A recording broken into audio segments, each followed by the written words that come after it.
ദൈവനാമത്തിൻ്റെ മഹത്വം ഉണ്ടാകട്ടെ. ഇന്ന് രാത്രിയിലും കർത്താവിൻ്റെ സന്നിധിയിൽ നമുക്ക് ക്ഷേമത്തോടുകൂടി ഒരുമിച്ച് കൂടുവാൻ ദൈവം നൽകിയ സാവകാശത്തെ ഓർത്ത് ദൈവത്തെ സ്തുതിക്കുന്നു. കഴിഞ്ഞ ക്ലാസ്സിൻ്റെ ഒടുവിൽ നാം സഭകളുടെ ക്രിസ്തു എന്ന പഠന വിഷയത്തിൽ വെളിപ്പാട് പുസ്തകം 3-ാം അധ്യായത്തിൻ്റെ 7-ാമത്തെ വാക്യത്തിൽ വരുവാനിടയായിട്ട് തീർന്നിരുന്നു. ഫിലദൽഫിയ സഭയ്ക്കുള്ളതായ ദൂതിൽ കർത്താവ് തന്നെ പരിചയപ്പെടുത്തുന്ന വാക്കുകൾ നമ്മൾ ചിന്തിച്ച് വരികയായിരുന്നു. 7-ാമത്തെ വാക്യത്തിൽ വിശുദ്ധനും സത്യവാനും എന്ന് കർത്താവ് തന്നെ വെളിപ്പെടുത്തുന്നുണ്ട്. 14-ാമത്തെ വാക്യത്തിൽ അടുത്ത സഭയ്ക്കുള്ളതായ ദൂത് നമ്മൾ പരിശോധിക്കുമ്പോഴും അതിനോട് ബന്ധപ്പെട്ട 2 വാക്കുകൾ നമ്മൾ കണ്ടു: വിശ്വസ്തനും സത്യവാനും. ഈ വാക്യങ്ങളിലൂടെ ഒരു കാതലായ സത്യം നമ്മൾ കഴിഞ്ഞ ക്ലാസ്സിൽ ചിന്തിക്കുകയായിരുന്നു. സഭകളുടെ ക്രിസ്തുവിൻ്റെ ആളത്വത്തിൻ്റെ പ്രത്യേകതകൾ ഈ വാക്യങ്ങളിൽ വെളിപ്പെടുത്തിയിരിക്കുന്നു എന്നുള്ളത് നമ്മൾ കാണുകയായിരുന്നു. മാത്രമല്ല, ഈ വാക്കുകൾ അതിൽ തന്നെ ക്രിസ്തുവിൻ്റെ സ്വഭാവ വൈശിഷ്ട്യത്തിൻ്റെ മഹത്വമാണ് വെളിപ്പെടുത്തുന്നത് എന്നുള്ളതും നമ്മൾ കാണുകയുണ്ടായി. അതിൽ നിന്ന് ഒരു ദൂത് നമ്മൾ ചിന്തിച്ചാണ് കഴിഞ്ഞ ക്ലാസ് ഉപസംഹരിച്ചത്. നമ്മുടെ കർത്താവ് വിശുദ്ധനും വിശ്വസ്തനും സത്യവാനുമാണ് എന്ന് നമ്മൾ ചിന്തിക്കുമ്പോൾ സഭാംഗങ്ങളായ നമുക്കും നമ്മുടെ കർത്താവിൻ്റെ സ്വഭാവത്തോട് അനുരൂപപ്പെടാനുള്ളതായ വലിയ ഉത്തരവാദിത്വമുണ്ട് എന്നുള്ളതായ സത്യമാണ് നമ്മൾ ചിന്തിക്കുവാൻ ഇടയായിട്ട് തീർന്നത്. 2 പത്രോസ് 1-ാം അധ്യായത്തിൻ്റെ 4-ാമത്തെ വാക്യമായിരുന്നു നമ്മൾ ആ ബന്ധത്തിൽ ഒടുവിൽ വായിക്കുവാൻ ഇടയായിട്ട് തീർന്നത്. അവിടുത്തെ ഒരു പ്രയോഗം നമുക്ക് വളരെ പരിചയമുള്ള പ്രയോഗമാണ്. എന്താണ് ആ പ്രയോഗം?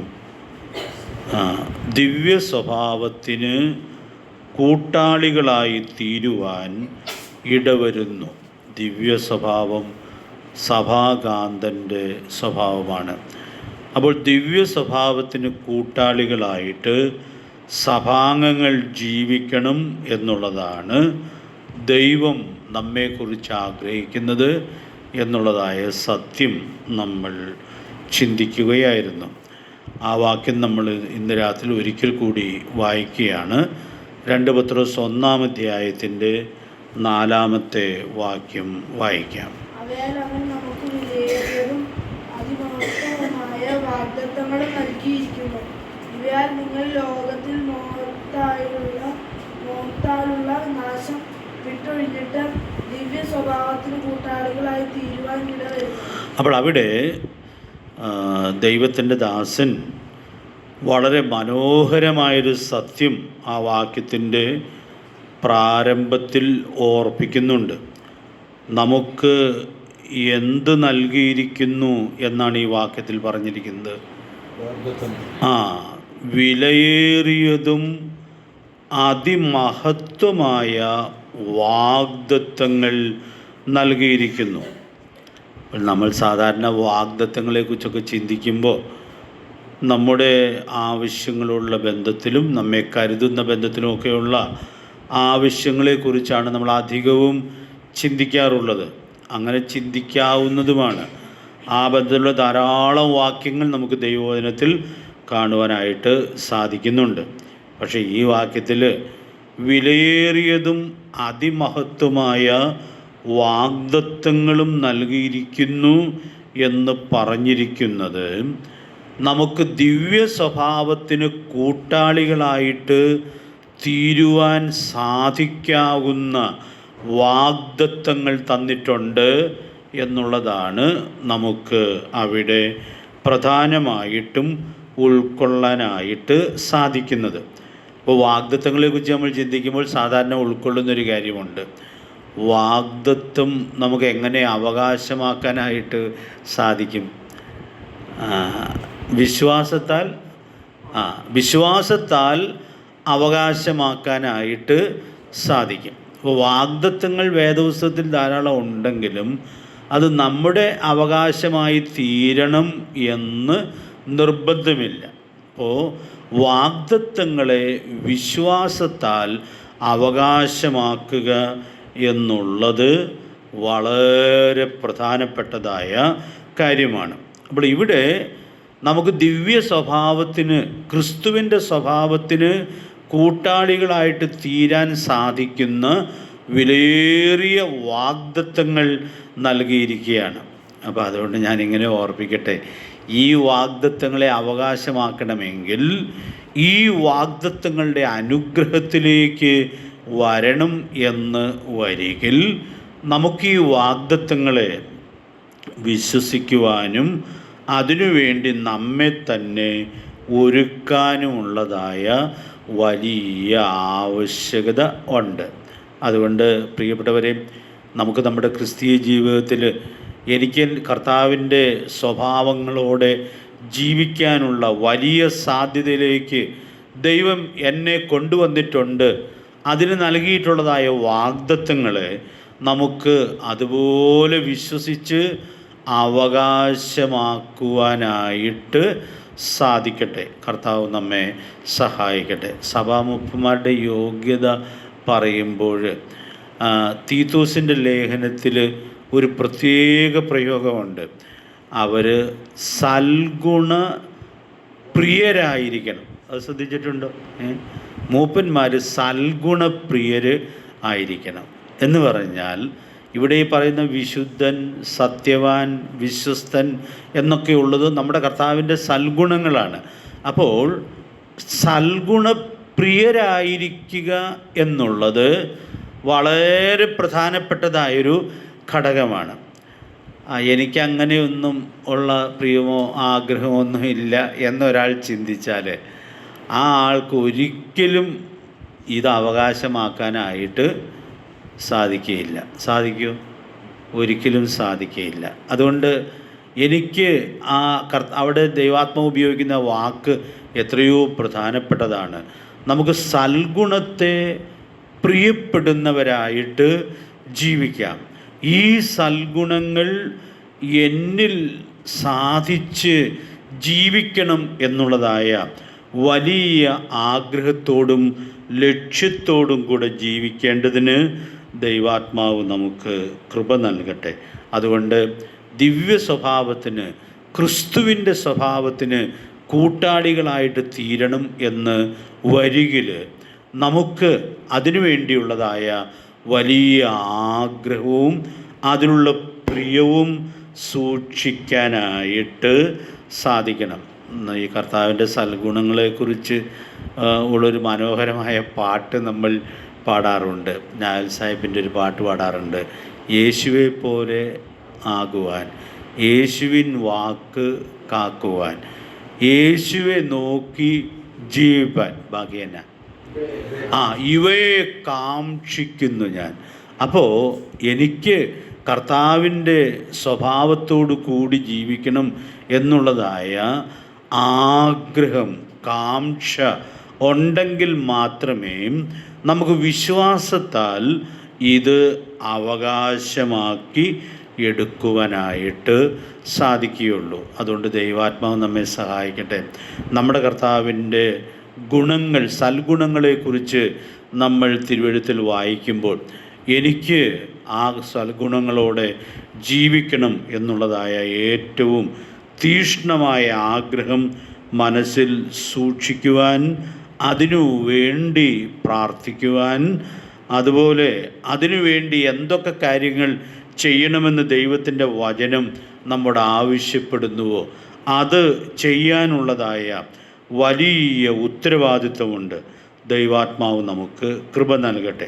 അപ്പോൾ ഈ വാഗ്ദത്തങ്ങളെക്കുറിച്ച് ആദ്യ ഭാഗത്ത് പറഞ്ഞിട്ട് ഇത് അവകാശമാക്കണം എന്ന് വരികിൽ സൂക്ഷിക്കേണ്ടതായ ഒരു വലിയ മുന്നറിയിപ്പ് ഈ വാക്യത്തിൽ ഉണ്ട്.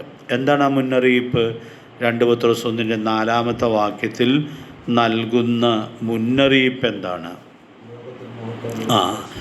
ലോകത്തിൻ മോഹത്താലുള്ള നാശം വിട്ടൊഴിയണം. അപ്പോൾ ഈ ആഗ്രഹം ഉണ്ടായാൽ മാത്രം പോരാ, പിന്നെയോ ലോകത്തിൻ മോഹത്താലുള്ള നാശം വിട്ടൊഴിയുന്നവർക്ക് ദിവ്യ സ്വഭാവത്തിന് കൂട്ടാളികളാകാൻ കഴിയുകയുള്ളൂ. അപ്പോൾ അത് നമ്മൾ വളരെ ഗൗരവമായിട്ട് ഉൾക്കൊള്ളേണ്ടുന്നതായൊരു കാര്യമാണ്. ഇത് വളരെ വിസ്താരമായിട്ട് ചിന്തിക്കാം, പക്ഷെ നമ്മുടെ പഠനത്തിൽ നമ്മൾ അതിനെ അങ്ങനെ ഒത്തിരി വിസ്തൃതമായിട്ട് ചിന്തിക്കണം എന്ന് ആഗ്രഹിക്കുന്നില്ല. ലോകത്തിൻ മോഹത്തിൽ കുരുങ്ങുന്ന ആളുകൾ ഒരിക്കലും ക്രിസ്തുവിൻ്റെ സൽഗുണങ്ങളോടെ ജീവിക്കുകയില്ല. അപ്പോൾ അതുകൊണ്ട് ഇതൊരു വലിയ മുന്നറിയിപ്പായിട്ടാണ് ഇരിക്കുന്നത്. ഇവിടെ നമ്മൾ അടിസ്ഥാനപരമായി വേദപുസ്തകത്തിൽ നിന്ന് മനസ്സിലാക്കേണ്ട ഒരു സത്യം ഞാനൊന്ന് ഓർപ്പിക്കുകയാണ്. ഈ റോമാലേഖനം 12-ാം അധ്യായത്തിൽ അതിൻ്റെ 2-ാം വാക്യത്തിൽ ഞാനിപ്പോൾ പറഞ്ഞു വരുന്ന കാര്യത്തോട് ബന്ധപ്പെട്ടൊരു മുന്നറിയിപ്പുണ്ട്. നിങ്ങളത് ഓർക്കണ്ടോ? ഈ ലോകത്തിന് അനുരൂപരാകാതെ അപ്പോൾ ഈ ലോകത്തിന് നമ്മെ അനുരൂപരാക്കി എടുക്കുന്നതാണ് ഈ ലോകത്തിൻ്റെ ദൈവത്തിൻ്റെ പദ്ധതി. ഈ ലോകത്തിൻ്റെ ദൈവം ആരാണ്? പിശാച്. പിശാചിൻ്റെ പരിപാടി ദൈവമക്കളെ ആവോളം ഈ ലോകത്തിന് അനുരൂപരാക്കി എടുക്കുക എന്നുള്ളതാണ്. ഈ റോമർ 12-ാം വാക്യം ഒരു ഇംഗ്ലീഷ് വേർഷനിൽ ഇങ്ങനെ വായിക്കുന്നുണ്ട്: do not put yourselves into the mould of this world. ലോകം ചില അച്ചുകൾ ഒരുക്കി വച്ചിട്ടുണ്ട്. അപ്പം അതുകൊണ്ട് പറയുകയാണ്, ലോകം ഒരുക്കി വച്ചിരിക്കുന്ന അച്ചിൽ നിങ്ങൾ നിങ്ങളെ തന്നെ ഇട്ട് കൊടുക്കരുത്. അപ്പോൾ അങ്ങനെ ഇട്ട് കൊടുത്താൽ നിങ്ങൾ ഓരോ ദിവസവും പിന്നിടും തോറും ഈ ലോകത്തിന് അനുരൂപരായി തീർന്നുകൊണ്ടിരിക്കും. അതിൻ്റെ നഷ്ടം ഭയങ്കര നഷ്ടമാണ്. ആ വാക്യത്തിൽ തന്നെ ഒരു വലിയ നഷ്ടം പറയുന്നുണ്ട്. എന്താണ് നഷ്ടം? നിങ്ങൾ ഓർക്കുന്നുണ്ടോ? നന്മയും പ്രസാദവും പൂർണ്ണതയുള്ള ദൈവഹിതം ഈ ലോകത്തിന് അനുരൂപരാകണമെന്ന് ആഗ്രഹിക്കുന്ന ആളുകൾക്ക് മനസ്സിലാവില്ല. അപ്പോൾ അതിൻ്റെ വലിയ നഷ്ടമാണ്. പ്രിയപ്പെട്ടവരെ, അത് എത്രയോ ഗൗരവതരമായിട്ടുള്ളതായ ഒരു കാര്യമാണ്. അതുകൊണ്ട് പത്രോസ് അപ്പോസ്തലനോട് പറഞ്ഞിരിക്കുന്നതും റോമർ 12:2 പൗലോസ് അപ്പോസ്തലൻ നൽകിയിരിക്കുന്നതുമായ ആ വലിയ ഉപദേശം നമുക്ക് സൂക്ഷ്മതയോടെ ഉൾക്കൊള്ളുവാനായിട്ട് സാധിക്കേണ്ടിയിരിക്കുന്നു. കർത്താവ് നമുക്ക് ആവശ്യമായ ദൈവകൃപ നൽകട്ടെ. പത്രോസ് അപ്പോസ്തലൻ പറയുന്ന ഈ വാക്ക്, ലോകത്തിൻ മോഹത്താലുള്ള നാശം നമ്മൾ വിട്ടൊഴിയണം. ആ മോഹത്തിൽ നിന്ന് വിടുതൽ പ്രാപിക്കാനായിട്ട് സാധിക്കണം. നമ്മൾ ഈ ആരാധനാമത്തിലൊക്കെ പാടുന്നൊരു പാട്ടിൽ ഇത് ഒരു മനോഹരമായിട്ട് ഈ സത്യം സൈമൺ സാറ് പറയുന്നുണ്ട്: മോഹവാരിധി തന്നിൽ കേവലം വലയുന്ന ദേഹികൾക്കൊരു രക്ഷ നൗകയാം പരമേശ. അപ്പോൾ അവിടെ പറയുന്നത് ഈ ലോകത്തിൻ്റെ മോഹവാരിധിയിൽ അലയുന്നവരാണ് ഈ ലോകത്തിലെ ആളുകൾ. അപ്പം അതുകൊണ്ട് അതിൽ അങ്ങനെ അലയുന്ന അവസ്ഥ എന്ന് പറയുന്നത് അത്യന്തം സങ്കടകരമായിട്ടുള്ള അവസ്ഥയാണ്. രക്ഷിക്കപ്പെട്ടു എന്ന് കരുതി ഈ മോഹമൊന്നുമില്ലാത്ത നിലയിലേക്ക് അങ്ങ് ഉയർത്തപ്പെടും എന്ന് വിചാരിക്കേണ്ടതില്ല. അങ്ങനെ ഉയർത്തപ്പെടാനുള്ളതായ സാധ്യതയുണ്ട്. പക്ഷേ ഈ അപകടമുണ്ട്. അതുകൊണ്ട് പത്രോസപ്പോസ്തലൻ പറയുന്നത് ലോകത്തിൻ മോഹത്തെ വിട്ട് ഒഴിയാനായിട്ട് സാധിക്കണം. ദൈവാത്മാവ് നമ്മെ സഹായിക്കട്ടെ. അതുകൊണ്ട് ദൈവഭക്തിയിൽ കഴിഞ്ഞ നാളുകളിൽ ജീവിച്ചിട്ടുള്ള ആളുകളൊക്കെ ഈ മോഹത്തെ വിട്ടൊഴിഞ്ഞ് ജീവിച്ചിട്ടുള്ള ആളുകളാണ്. അങ്ങനെ ജീവിച്ചിട്ടുള്ള ആരെങ്കിലും ഒരാളുടെ പേര് നിങ്ങൾക്ക് പറയാമോ വേദപുസ്തകത്തിൽ നിന്ന്? മോശ. അത് അദ്ദേഹത്തിൻ്റെ തീരുമാനങ്ങൾ നമ്മൾ എബ്രായ ലേഖനത്തിൽ വായിക്കുമ്പോൾ അത് വളരെ മനോഹരമായിട്ട് അവിടെ വിശദീകരിക്കുന്നുണ്ട്. ഒരു മിസ്രൈമ്യനാകാനോ മിസ്രൈമിലെ ആ അധികാരങ്ങളോ ഒന്നും മോശയെ മോഹിപ്പിച്ചില്ല എന്നുള്ളത് വളരെ മനോഹരമായിട്ടുള്ളതായ സത്യമാണ്. അതുകൊണ്ടാണ് മോശയ്ക്ക് ദൈവജനത്തിൻ്റെ ചരിത്രത്തിൽ ഇങ്ങനെ പ്രയോജനപ്പെടാനായിട്ട് സാധിച്ചത്. പുതിയ നിയമത്തിലെ ഒരാളായിരുന്നു എൻ്റെ മനസ്സിലുണ്ടായിരുന്നത്, പൗലോസ്. പ്രവൃത്തിയുള്ള 20-ാം അധ്യായത്തിൻ്റെ 33-ാമത്തെ വാക്യത്തിൽ തൻ്റെ ഒരു നിർണയം പറയുന്നത് ഇതിനോട് ബന്ധമുള്ളതായ നിർണയമാണ്. ആരുടെയും വെള്ളിയോ പൊന്നോ വസ്ത്രമോ ഞാൻ എന്ത് ചെയ്തിട്ടില്ല, മോഹിച്ചിട്ടില്ല. അപ്പോൾ ആ മോഹത്തിന്മേൽ ഉള്ള ജയം, മോഹത്തെ വിട്ടൊഴിയുക എന്നുള്ളത് വളരെ പ്രധാനപ്പെട്ടതായ ഒരു കാര്യമാണ്. അപ്പോൾ അതുകൊണ്ട് ഇത് നമുക്ക് സൂക്ഷ്മതയോടെ ധ്യാനിക്കുകയും ഇതിൽ നിന്നുള്ള പാഠങ്ങൾ ഉൾക്കൊള്ളുകയും ചെയ്യണം എന്ന് ഞാൻ ഓർപ്പിക്കുകയാണ്. ഞാൻ ആ വഴിക്ക് ഒത്തിരി മുമ്പോട്ട് പോകേണ്ട എന്ന് വിചാരിക്കുന്നു. ഇവിടെ നമ്മൾ വായിക്കുമ്പോൾ ലോകത്തിൻ മോഹം ഒരാളെ എവിടെ കൊണ്ടെത്തിക്കും എന്ന് പത്രോസപ്പോസ്തലൻ പറയുന്നുണ്ട്. എവിടെ കൊണ്ടെത്തിക്കും? നാശത്തിൽ കൊണ്ട് എത്തിക്കും. അപ്പം അതുകൊണ്ട് ഇതൊരു കൊച്ചു അപകടമല്ല, വലിയൊരു അപകടമാണ്.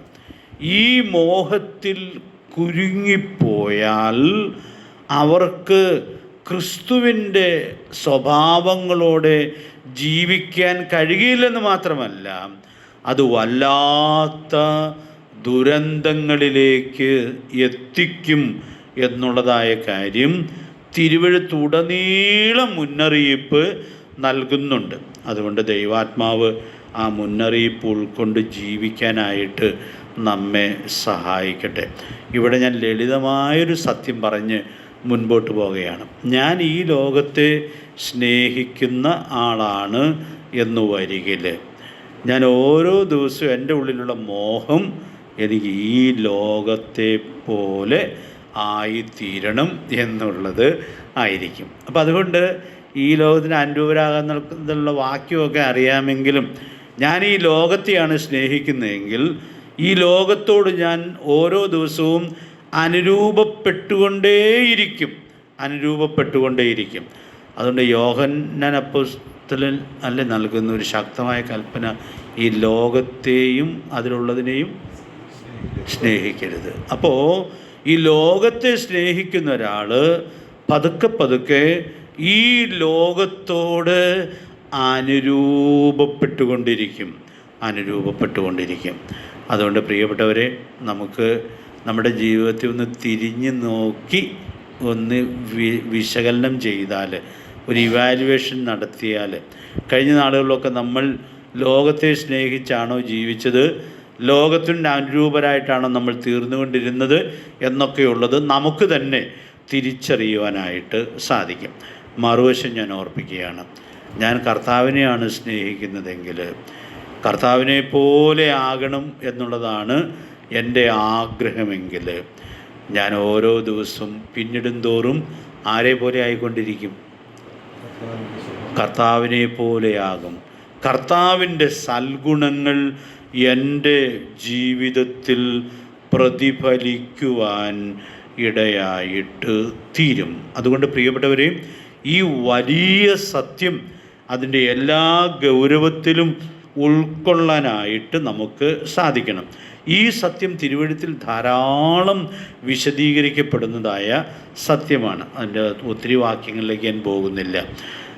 ഒരു റെഫറൻസ് ഒന്ന് പറയാം, വായിക്കണം നിർബന്ധമില്ല, നല്ല പരിചയമുള്ള റെഫറൻസാണ്. ഗലാത്യ ലേഖനം 2-ാം അധ്യായത്തിൻ്റെ 20-ാമത്തെ വാക്യത്തിൽ പൗലോസ് പറയുന്നുണ്ട്, ഞാൻ ക്രിസ്തുവിനോടുകൂടെ ക്രൂശിക്കപ്പെട്ടിരിക്കുന്നു, ഇനി ജീവിക്കുന്നത് ഞാനല്ല, ക്രിസ്തു അത്രേ എന്നിൽ ജീവിക്കുന്നത്. എന്ന് പറഞ്ഞാൽ ക്രിസ്തുവിനോട് താൻ അനുരൂപനായിട്ട് തീർന്നുകൊണ്ടിരിക്കുന്നു എന്നുള്ളതായ ആ മനോഹരമായ സത്യം നമുക്കവിടെ ഉൾക്കൊള്ളാനായിട്ട് സാധിക്കുകയാണ്. അതുകൊണ്ട് പ്രിയ ദൈവമക്കളെ, ഇവിടെ ദൈവാത്മാവ് നമുക്ക് നൽകുന്നതായ ഈ വലിയ ആഹ്വാനം ഉൾക്കൊണ്ട് ജീവിക്കാനായിട്ട് സാധിക്കട്ടെ. മത്തായി 5:48 നമ്മൾ കഴിഞ്ഞ ക്ലാസ്സിന് ഒടുവിലൊന്ന് പറഞ്ഞാണ് ഞാൻ നിർത്തിയത്. അവിടെ 48-ാമത്തെ വാക്യത്തിൽ ഗിരിപ്രഭാഷണത്തിൽ കർത്താവ് ഒരു വലിയ സത്യം വ്യക്തമാക്കുന്നുണ്ട്. നിങ്ങളുടെ സ്വർഗീയ പിതാവ് സൽഗുണപൂർണൻ ആയിരിക്കുന്നത് പോലെ നിങ്ങളും സൽഗുണപൂർണർ ആകുവിൻ.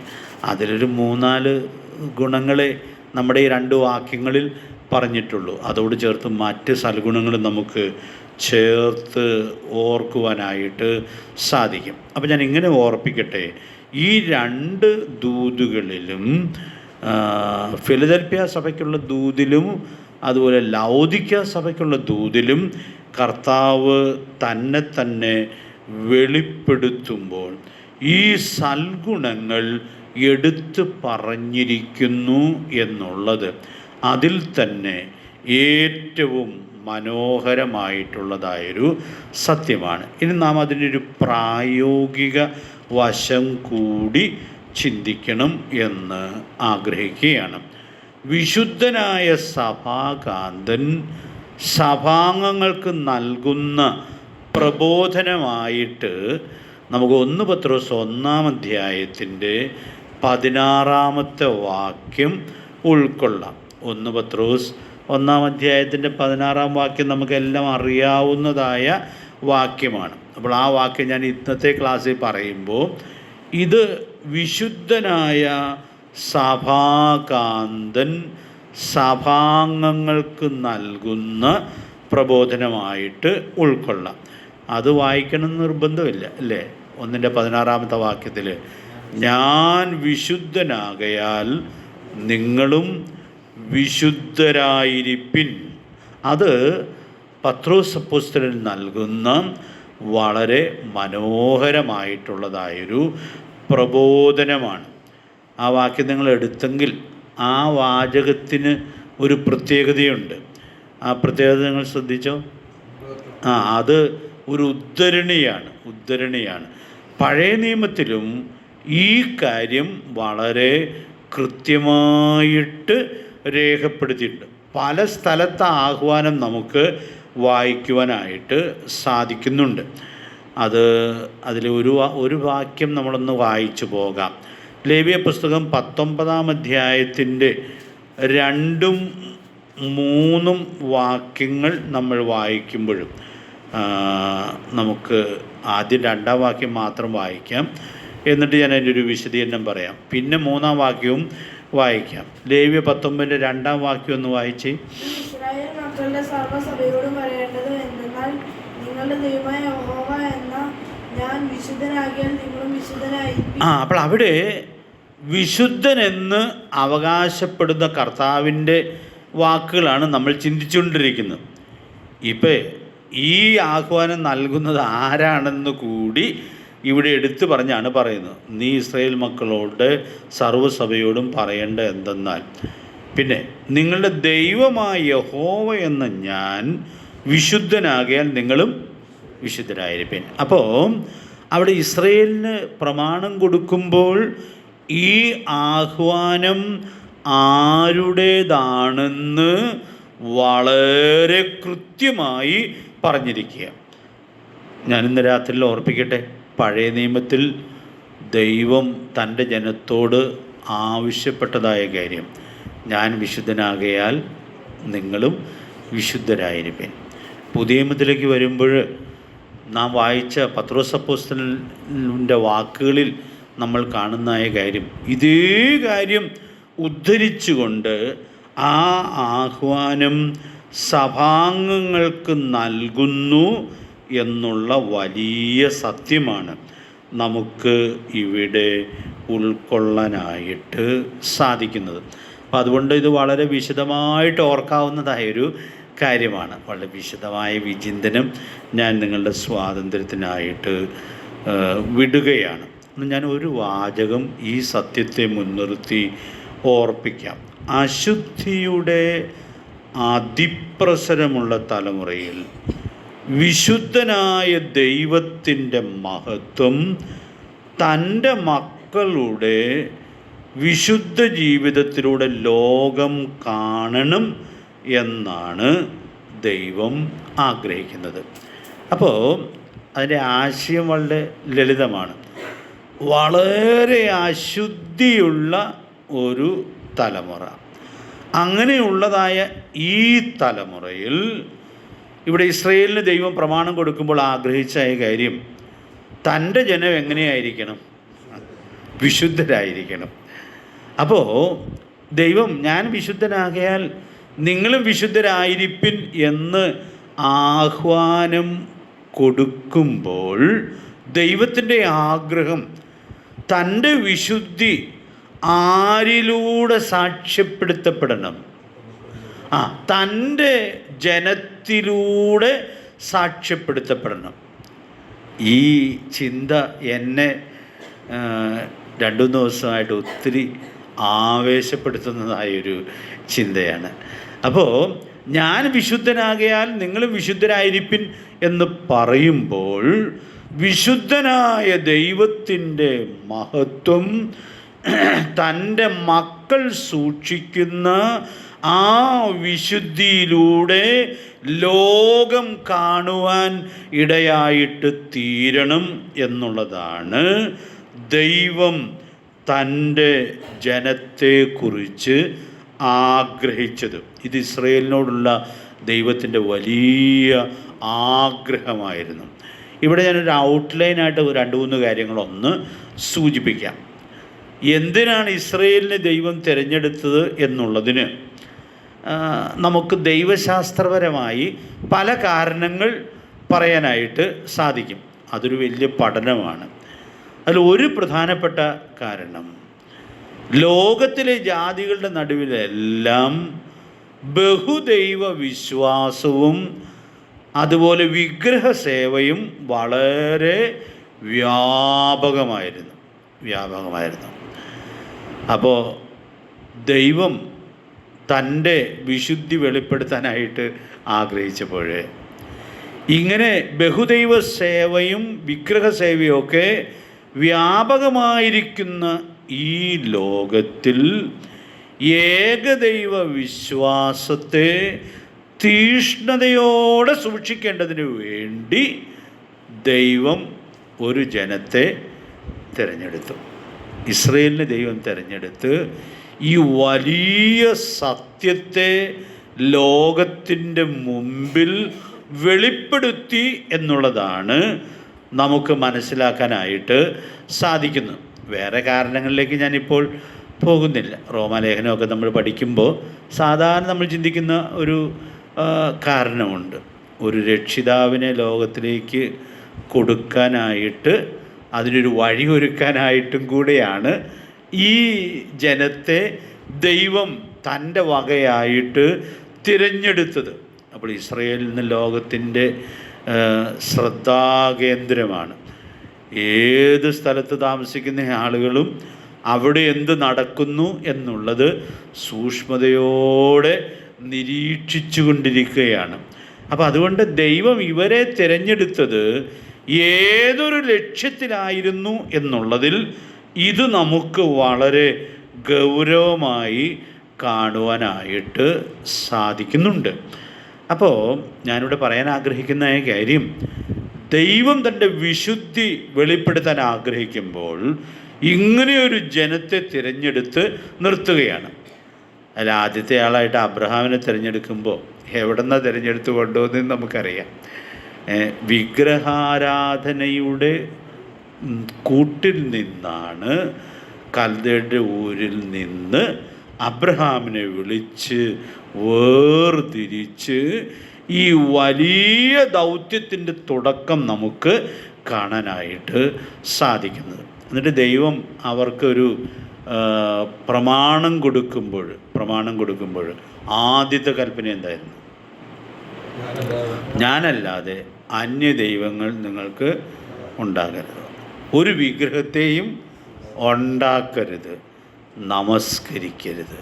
അപ്പോൾ അവർക്ക് ദൈവം കൽപ്പന കൊടുക്കുമ്പോൾ ആ കൽപ്പനയിലൂടെ ദൈവത്തെക്കുറിച്ചുള്ളതായ, വിശുദ്ധനായ ദൈവത്തെക്കുറിച്ചുള്ളതായ ഏറ്റവും ഉന്നതമായ സത്യം അവരിലൂടെ സാക്ഷ്യപ്പെടുത്തത്തക്കവണ്ണം ദൈവം അത് ചെയ്തു എന്നുള്ളതായ കാര്യം നമ്മൾ കാണുകയാണ്. ഇസ്രായേൽ തെറ്റിപ്പോയ കാലഘട്ടങ്ങളിലുമൊക്കെ അവരും എങ്ങോട്ട് തെറ്റിപ്പോയിട്ടുണ്ട്? വിഗ്രഹാരാധനയിലേക്ക് തെറ്റിപ്പോയിട്ടുണ്ട്.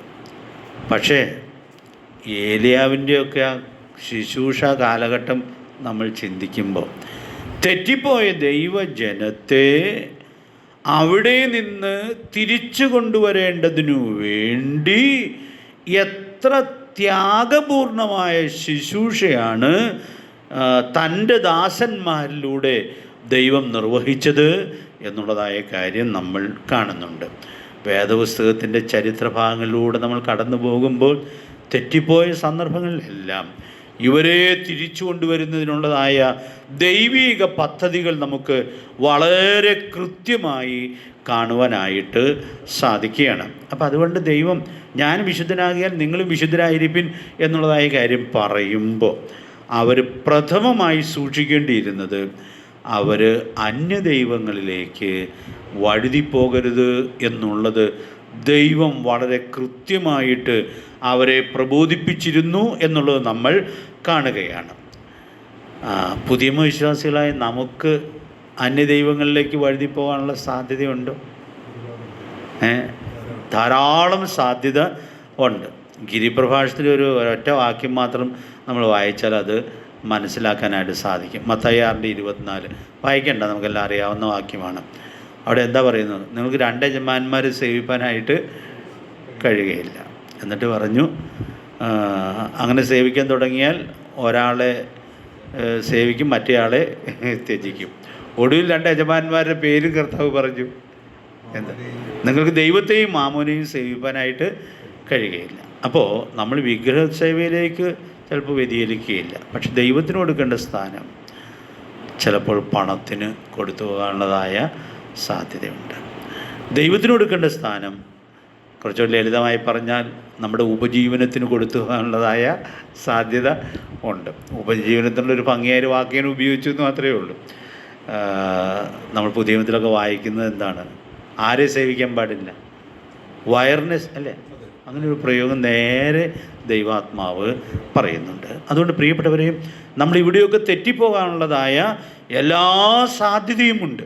അപ്പോൾ വിശുദ്ധനായ ദൈവം വിശുദ്ധി സൂക്ഷിക്കേണ്ട വളരെ പ്രധാനപ്പെട്ട മേഖല ഓർമ്മിപ്പിക്കുന്നു എന്നുള്ളത് നമുക്കിവിടെ ഉൾക്കൊള്ളാനായിട്ട് സാധിക്കുകയാണ്. അപ്പോൾ ഞാൻ വിശുദ്ധനാകയാൽ നിങ്ങളും വിശുദ്ധരായിരിപ്പിൻ എന്ന് പറയുമ്പോൾ ദൈവം ആഗ്രഹിക്കുന്ന ആ ഉന്നതമായ വിശുദ്ധിയുടെ മൂല്യം നമുക്കിവിടെ ഉൾക്കൊള്ളാം.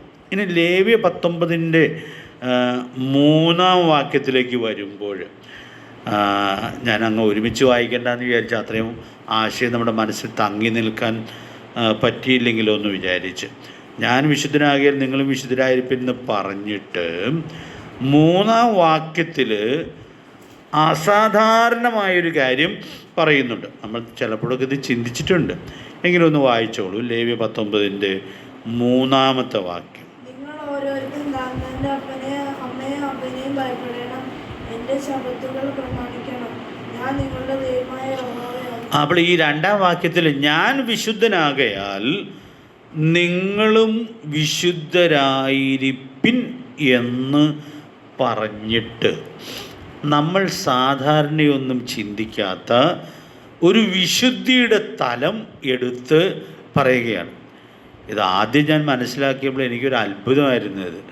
കാരണം ഇങ്ങനെയുണ്ടോ വിശുദ്ധിക്കുള്ളൊരു തലം എന്നുള്ളത് ഞാൻ അത്ഭുതത്തോടെ ഓർക്കാൻ ഇടയായിട്ട് തീർന്നൊരു കാര്യമാണ്. 2-ാം വാക്യത്തിൽ പറയുന്നു, ഞാൻ വിശുദ്ധനാകിയാൽ നിങ്ങളും വിശുദ്ധരായിരിക്കും. എന്നിട്ട് പറയാണ്, നിങ്ങൾ ഓരോരുത്തരും താൻ്റെ അമ്മയെയും അതല്ലേ ക്രമം, അമ്മയെയും അപ്പനെയും ഭയപ്പെടണം. എന്തുകൊണ്ടായിരിക്കും അമ്മയുടെ പേരാദ്യം പറഞ്ഞതെന്നൊക്കെ നമ്മൾ ചിലപ്പോൾ ഓർത്തിട്ടുണ്ടെന്ന് എൻ്റെ വിചാരം. ഒരു സ്വാഭാവികമായ ഭയം മക്കൾക്ക് ആരോടാണ് ഉള്ളത്? അപ്പനോടാണ് ഉള്ളത്. നേരെ തിരിച്ചുള്ള വീടുകളുണ്ട് കേട്ടോ. എന്നാൽ സാധാരണ നിലയിൽ അങ്ങനെയാണ്. അപ്പോൾ അതുകൊണ്ട് ദൈവം വളരെ സ്പെസിഫിക്കായി പറയുകയാണ്, അമ്മയെയും അപ്പനെയും ഭയപ്പെടണം. അപ്പോൾ അവിടെ ഒരു വലിയ സത്യത്തിൻ്റെ പ്രകാശനം നമുക്ക് ഉൾക്കൊള്ളാനായിട്ട് സാധിക്കുന്നുണ്ട്. അപ്പോൾ ദൈവം പറയുകയാണ്, നിങ്ങളുടെ ബന്ധങ്ങളിൽ എന്ത് സൂക്ഷിക്കണം? വിശുദ്ധി സൂക്ഷിക്കണം. അപ്പോൾ ബന്ധങ്ങളിൽ അശുദ്ധി വന്നു പോകാനുള്ള വലിയ അപകട സാധ്യതയുണ്ട്. അപ്പം അതുകൊണ്ട് ദൈവം ഈ കാര്യം എത്രയോ പ്രാധാന്യത്തോടെ ഇവിടെ വ്യക്തമാക്കിയിരിക്കുകയാണ്. ഇനി ഞാനൊരു ചെറിയ വിശദീകരണം പറയുന്നത് ദൈവാത്മാവ് ഉൾക്കൊള്ളത്തക്കവണ്ണം നമുക്കെല്ലാവർക്കും കൃപ നൽകട്ടെ. ഈ ഏറ്റവും മനോഹരമായ ബന്ധം, ഒരു ഊനവുമില്ലാത്തതായ ബന്ധം എവിടെയാണ് നിങ്ങൾക്കറിയാമോ? എൻ്റെ ചോദ്യത്തിൽ അവ്യക്തതയുണ്ടോ? ഏറ്റവും മനോഹരമായിട്ടുള്ള ബന്ധം, ഒരു ഊനവുമില്ലാത്തതായ ബന്ധം. ഇനി ഞാൻ നിങ്ങളുടെ ഉത്തരം കാത്തിരിക്കുന്നില്ല. അത് ദൈവീക തൃത്വത്തിലുള്ളതായ ബന്ധമാണ്. ദൈവിക തൃത്വത്തിൽ പിതാവ്, പുത്രൻ, പരിശുദ്ധാത്മാവ്, ആ മൂന്നാളത്വങ്ങൾക്ക് അന്യോന്യമുള്ള ബന്ധമാണ് ഒരു ഊനവും ഇല്ലാത്തതായ ബന്ധം. അപ്പോൾ ദൈവയുടെ 2-ാം വാക്യത്തിൽ എന്താ പറയുക? ഞാൻ വിശുദ്ധനായിരിക്കുക, നിങ്ങളും വിശുദ്ധരായിരിപ്പൻ. അപ്പോൾ ഈ സത്യം എന്നെ വളരെ അത്ഭുതപ്പെടുത്തുന്നതായൊരു കാര്യമാണ്. ഈ മാളികമുറിയിലെ പ്രസംഗത്തിൽ ഞാൻ ഈ കാര്യം വിശദീകരിച്ചിട്ടുണ്ട്, നിങ്ങളുടെ ഓർമ്മയിൽ കാണുമായിരിക്കാം. അവർക്ക് ആവർത്തിച്ചു കൊടുത്തൊരു കൽപ്പനയാണ്, നിങ്ങൾ തമ്മിൽ സ്നേഹിക്കണം. ഒരു പുതിയ കൽപ്പനയായിട്ട് പറഞ്ഞത് അതാണ്. യോഹന്നാൻ 13:34. അത് നമുക്ക് വായിക്കേണ്ട ആവശ്യമില്ല, നല്ല പരിചയമുണ്ട്. ഞാൻ നിങ്ങളെ സ്നേഹിച്ചതുപോലെ നിങ്ങളും തമ്മിൽ സ്നേഹിക്കണം. അതൊരു പുതിയ കൽപ്പനയായിട്ട് 13-ാം അധ്യായത്തിന് 34-ാമത്തെ വാക്യത്തിൽ പറഞ്ഞു. പിന്നെ 15-ാം അധ്യായത്തിൻ്റെ 9-ാമത്തെ വാക്യത്തിലേക്ക് വരുമ്പോൾ ഈ കർത്താവ് നമ്മെ സ്നേഹിച്ചത് എങ്ങനെയാണ് എന്നുള്ളതിൻ്റെ ഏറ്റവും കൃത്യമായൊരു ഉത്തരം പറഞ്ഞു. ഞാൻ അനേക വർഷങ്ങളായിട്ട് ഈ കർത്താവ് നമ്മെ സ്നേഹിച്ചതിൻ്റെ പ്രത്യേകതകൾ ധ്യാനിക്കാനും പഠിക്കാനും എഴുതാനും ഒക്കെ ഇടയായിട്ട് തീർന്നിട്ടുണ്ട്. ക്രിസ്തുവിനെ ജീവിക്കുന്നുള്ള ആ പുസ്തകത്തിൽ കർത്താവ് നമ്മെ സ്നേഹിച്ചതിൻ്റെ ചില പ്രത്യേകതകൾ എണ്ണി വിശദീകരിച്ചിട്ടുണ്ട്. നമുക്ക് ഒറ്റ ശ്വാസത്തിൽ വിശദീകരിക്കാവുന്ന ചില വിശദീകരണം നമുക്ക് അറിയുകയും ചെയ്യാം, ഇല്ലേ? നാം പാപികളായിരുന്നപ്പോഴാണ് കർത്താവ് നമ്മെ സ്നേഹിച്ചത്, ശത്രുക്കളായിരുന്നപ്പോഴാണ് സ്നേഹിച്ചത്. അതൊക്കെ കർത്താവിൻ്റെ സ്നേഹത്തിൻ്റെ മഹത്വമാണ്, വലിപ്പമാണ്. പക്ഷേ ഈ യോഹന്നാൻ 15:9 എന്നാ പറഞ്ഞേക്കണേ? നിങ്ങളൊന്ന് നോക്കിക്കേ. അല്ലല്ല, 15:9 പിതാവ് എന്നെ സ്നേഹിക്കുന്നത് പോലെ ഞാനും നിങ്ങളെ സ്നേഹിക്കുന്നു. അപ്പോൾ കർത്താവ് നമ്മെ സ്നേഹിച്ചത് എങ്ങനെയാണ് എന്ന് ചോദിച്ചാൽ ഏറ്റവും കൃത്യമായി കൊടുക്കാവുന്ന ഉത്തരം, കർത്താവ് തന്നെ പറഞ്ഞിരിക്കുന്ന ഉത്തരം ഈ ഉത്തരമാണ്: പിതാവ് എന്നെ സ്നേഹിക്കുന്നത് പോലെ ഞാനും നിങ്ങളെ സ്നേഹിക്കുന്നു. അപ്പോൾ ഞാൻ ഇങ്ങനെയൊരു വാചകം പറഞ്ഞോട്ടെ. പിതാവ് പുത്രനെ സ്നേഹിക്കുന്ന സ്നേഹത്തിൽ എന്തെങ്കിലും തെറ്റുപറ്റുമോ? ഇല്ല. എന്തെങ്കിലും ഊനമുണ്ടാകുമോ? ഒരിക്കലും ഉണ്ടാകുകയില്ല. അപ്പോൾ ഞാൻ പറയാൻ ശ്രമിക്കുന്ന കാര്യം, ദൈവിക തൃത്വത്തിലുള്ള ബന്ധമാണ് ഒരു കുറ്റവുമില്ലാത്ത ബന്ധം, ഒരു ഊനവുമില്ലാത്തതായ ബന്ധം. പ്രിയപ്പെട്ടവരെ, അതെത്ര മനോഹരമായിട്ടാണ് നമ്മുടെ കർത്താവ് അവിടെ വെളിപ്പെടുത്തുന്നത്. ഇനി ഞാൻ എൻ്റെ ഇടയ്ക്കുള്ള അർത്ഥം ചോർന്നു പോകാതിരിക്കത്തക്കവണ്ണം 12-ാം വാക്യം ഒന്ന് ചേർത്ത് പറയുകയാണ്. അപ്പോൾ ഈ വാചകം മനസ്സിലിരിക്കട്ടെ: പിതാവ് എന്നെ സ്നേഹിക്കുന്നത് പോലെ ഞാനും നിങ്ങളെ സ്നേഹിക്കുന്നു. ഇനി 12-ാം വാക്യം ഒന്ന് വായിച്ച്, 15-12.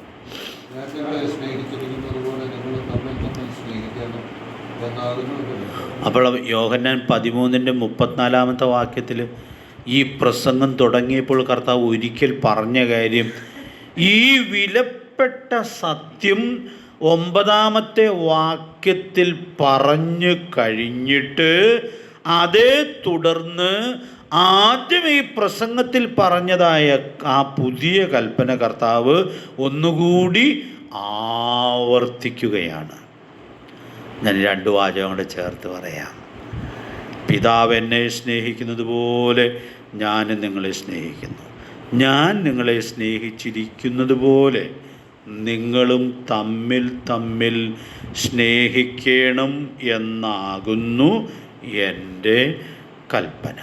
അപ്പോൾ പ്രിയപ്പെട്ടവരെ, ഇവിടെ ഈ ബന്ധങ്ങളിലുള്ള വിശുദ്ധി എന്നുള്ളതായ കാര്യം, ഞാൻ വിശുദ്ധനാകയാൽ നിങ്ങളും വിശുദ്ധരായിരിപ്പിൻ എന്നുള്ളതായ ആഹ്വാനത്തോട് ചേർത്ത് ബന്ധങ്ങളിൽ സൂക്ഷിക്കേണ്ടതായ വിശുദ്ധിയെക്കുറിച്ച് ദൈവത്തിൻ്റെ വചനം വെളിപ്പെടുത്തുമ്പോൾ അതിൽ തന്നെ എത്രയോ മഹത്തരമായിരിക്കുന്നു എന്നുള്ളതായ സത്യം നമുക്കിവിടെ ഉൾക്കൊള്ളാനായിട്ട് സാധിക്കുകയാണ്.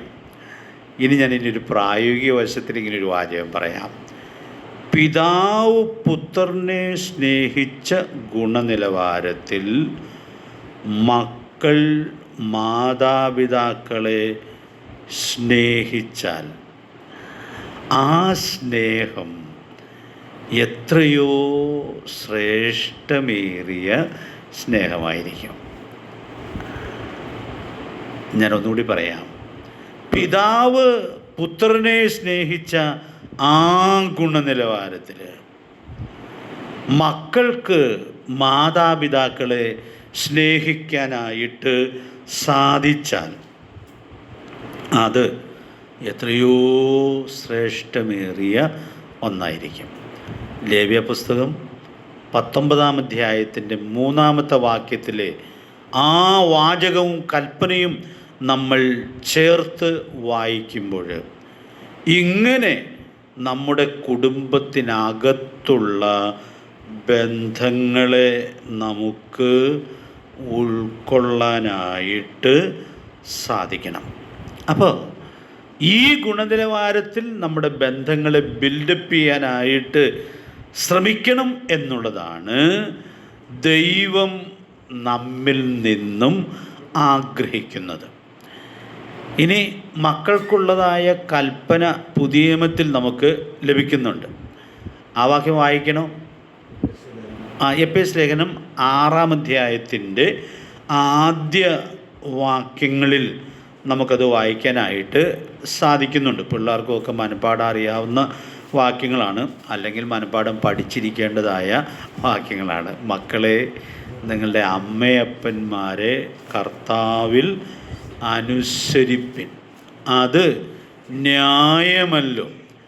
നിനക്ക് നന്മയുണ്ടാകുവാനും നീ ഭൂമിയിൽ ദീർഘായുസ്സോടിരിപ്പാനും നിൻ്റെ അപ്പനെയും അമ്മയും ബഹുമാനിക്കുക എന്നുള്ളത് വാഗ്ദത്തത്തോടു കൂടിയ ആദ്യ കൽപ്പന ആകുന്നു.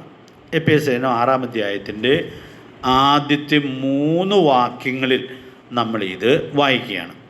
ഞാൻ അതിൻ്റെ വിശദീകരണങ്ങൾ മുഴുവൻ ഈ ക്ലാസ്സിൽ പറയേണ്ട ആവശ്യമില്ല.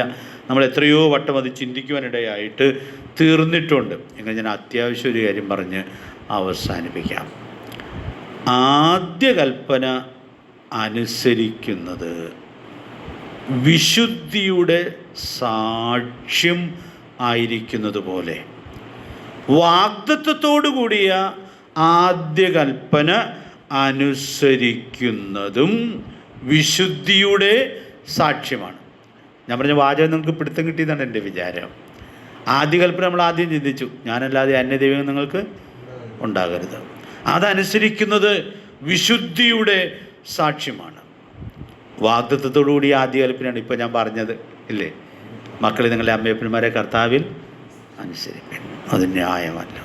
അപ്പോൾ ഈ വാഗ്ദത്തത്തോടു കൂടിയ ആദ്യ കൽപ്പന അനുസരിക്കുന്നതും വിശുദ്ധിയുടെ മനോഹരമായ സാക്ഷ്യം ആയിരിക്കും. ഞാൻ പകൽ വായനത്തിനും ഇരിക്കുമ്പോൾ വളരെ അത്ഭുതത്തോടെ ഓർത്തതായൊരു കാര്യമാണത്. അപ്പോൾ നമ്മുടെ കുടുംബങ്ങളിലൊക്കെ എത്ര നല്ല ബന്ധമാണ് ദൈവം തൻ്റെ ജനത്തോടുള്ള ബന്ധത്തിൽ പ്രതീക്ഷിക്കുന്നത്. അതുകൊണ്ട് പ്രിയപ്പെട്ടവരെ, ആ വലിയ സത്യത്തെ എല്ലാ പ്രാധാന്യത്തിലും ഉൾക്കൊള്ളേണ്ടതിന് ദൈവാത്മാവ് നമ്മെ സഹായിക്കട്ടെ. ആ വാക്യത്തിലുള്ളതായ 2 നന്മകളുണ്ട്. അത് ഞാൻ അടുത്ത ആഴ്ചത്തേക്ക് ഇടാതെ അങ്ങ് പറഞ്ഞ് അവസാനിപ്പിക്കാം. ഈ കൽപ്പന അനുസരിച്ചാലുള്ള ഗുണം എന്താണ്? നിനക്ക് നന്മയുണ്ടാകും. ഞാനിന്നൊരു വാചകം മാത്രം പറയാം. ഈ കൽപ്പന അനുസരിക്കുന്ന ആളുകൾ നന്മയുടെ പിന്നാലെ ഓടണ്ട. എങ്ങനെയെങ്കിലും നന്മയെ എത്തിപ്പിടിക്കാനായിട്ടൊന്നും ശ്രമിക്കണ്ട. ഈ കൽപ്പന നീ അനുസരിച്ചിട്ടുണ്ടോ? നിനക്ക് നന്മ ഉണ്ടാകുമെന്ന് ആരാ പറഞ്ഞേക്കണത്? ദൈവമാണ് പറഞ്ഞിരിക്കുന്നത്. ഇവിടെ 21-ാം സങ്കീർത്തനത്തിൻ്റെ 6-ാം വാക്യം നമുക്ക് ചേർത്ത് വേണമെങ്കിൽ ഓർക്കാം. നന്മയും കരുണയും നിൻ്റെ ആയുഷ്കാലമൊക്കെയും നിന്നെ പിന്തുടരും, നീ അതിൻ്റെ പുറകെ ഓടി ബന്ധപ്പെടണ്ട. പ്രിയപ്പെട്ടവരെ, അപ്പോൾ കർത്താവ് നൽകിയിട്ടുള്ള, ദൈവവചനം നൽകിയിട്ടുള്ള ഈ കൽപ്പന ഒരാൾ വളരെ വിശ്വസ്തമായിട്ട് അനുസരിക്കുവാൻ ഇടയായിട്ട് തീരുന്നത് എത്രയോ വലിയ അനുഗ്രഹമാണ് എന്നുള്ളതായ വലിയ സത്യം നമുക്കിവിടെ ഉൾക്കൊള്ളാനായിട്ട് സാധിക്കുകയാണ്. അതുകൊണ്ട് ഈ കാര്യമൊക്കെ നന്നായി അനുസരിക്കേണ്ടതിന് വേണ്ടി ഭയങ്കര വില കൊടുത്തിട്ടുള്ള ആളുകൾ ഉണ്ട്. അതിൽ ചിലരൊക്കെ എൻ്റെ മുമ്പിൽ ഇങ്ങനെ നിരന്ന് നിൽക്കുന്നുണ്ട്. വിശദീകരണത്തിലേക്ക് ഞാൻ പോകുന്നില്ല. എനിക്ക് വളരെ അറിയാവുന്നൊരു സഹോദരൻ തൻ്റെ ജോലി നോർത്ത് ഇന്ത്യയിലേക്ക് ട്രാൻസ്ഫർ വന്നപ്പോൾ ഒരേ ഒരു കാരണം കൊണ്ട് ആ ജോലി രാജിവെച്ച് വാർദ്ധക്യത്തിലുള്ള അമ്മയെ നോക്കാൻ വേറെ ആളില്ല. അപ്പം അതുകൊണ്ട് അദ്ദേഹത്തിനുണ്ടായിരുന്ന വളരെ ഫെഡറൽ ബാങ്കിലുണ്ടായിരുന്ന നല്ലൊരു ജോലി അദ്ദേഹം റിസൈൻ ചെയ്ത് ജോലിയില്ലാതെ അനേക വർഷങ്ങൾ പിന്നിടാൻ ഇടയായിട്ട് തീർന്നു. അപ്പോൾ അതൊരു മണ്ടത്തരായി പോയി എന്നൊക്കെ അന്ന് പറഞ്ഞ ആളുകളുണ്ട്. പക്ഷെ അദ്ദേഹത്തിൻ്റെ നിർണയം വളരെ വ്യക്തമായിരുന്നു. പക്ഷെ ദൈവം അത് ആദരിച്ചു.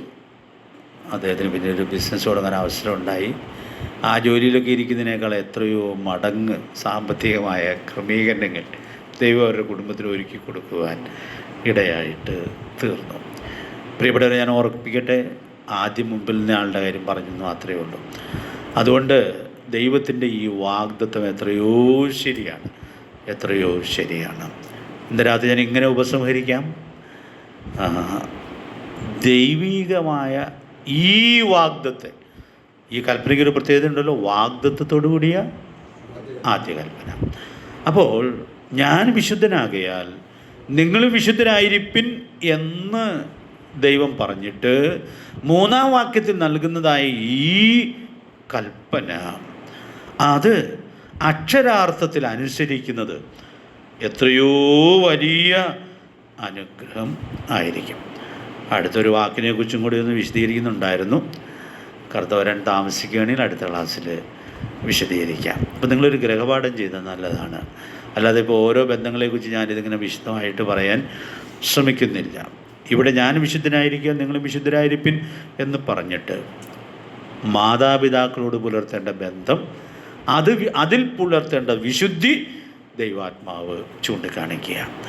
അതുപോലെ നമ്മുടെ കുടുംബത്തിനകത്ത് വേറെ കുറേ ബന്ധങ്ങളുണ്ടല്ലോ അല്ലേ? മാതാപിതാക്കളോട് പുലർത്തേണ്ട ബന്ധത്തേക്കാൾ കുറച്ചുകൂടി പ്രാധാന്യമുള്ള വേറൊരു ബന്ധമുണ്ടല്ലോ, ഭാര്യാഭർത്തൃ ബന്ധം. മാതാപിതാക്കൾക്ക് മക്കളോടുള്ള ബന്ധം, സഹോദരന്മാർക്ക് തമ്മിലുള്ളതായ ബന്ധം. അപ്പോൾ ഈ ബന്ധങ്ങളിലെല്ലാം ഈ വിശുദ്ധിയുടെ ഉന്നതമായ ഗുണനിലവാരം സൂക്ഷിക്കണം എന്നുള്ളതാണ് ദൈവം നമ്മെക്കുറിച്ച് ആഗ്രഹിക്കുന്നത്. കർത്താവ് നമ്മെ സഹായിക്കട്ടെ. അതുകൊണ്ട് ബന്ധങ്ങളിൽ വിശുദ്ധി എന്നുള്ളതായ ഈ ഉന്നതമായ സത്യം നമ്മുടെ മനസ്സിൽ സൂക്ഷിച്ച് ഇത് പ്രായോഗികമാക്കി ജീവിക്കുവാൻ നമുക്ക് ഉത്സാഹിക്കാം. അത് സാധിച്ചാൽ അവരുടെ ഇടയിൽ നിങ്ങൾ ജീവൻ്റെ വചനം പ്രമാണിച്ചുകൊണ്ട് എങ്ങനെ ശോഭിക്കും? ജ്യോതിഷുകളെ പോലെ ശോഭിക്കും. കാരണം ബന്ധങ്ങളുടെ കൂരിരുട്ടും ദുർഗന്ധവുമാണ് നമ്മുടെ തലമുറയുടെ ശാപം. ഇതിൻ്റെ നടുവിൽ ദൈവമക്കളായ നമ്മെ ഈ പ്രകാശത്തിലേക്ക് ദൈവം കൊണ്ടുവന്നിരിക്കുന്നത് ഏറ്റവും മനോഹരമായ ബന്ധങ്ങൾ സൂക്ഷിച്ച് സാക്ഷ്യം വഹിക്കേണ്ടതിന് വേണ്ടിയാണ്. ദൈവാത്മാവ് നമുക്ക് ഏവർക്കും കൃപ നൽകട്ടെ. അതുകൊണ്ട് വിശുദ്ധി ബന്ധങ്ങളിൽ സൂക്ഷിച്ച് സാക്ഷ്യം വഹിക്കാം. കർത്താവ് നമ്മെ സഹായിക്കട്ടെ. കർത്താവിൻ്റെ വിലയേറിയ നാമം വാഴ്ത്തപ്പെടുമാറാകട്ടെ.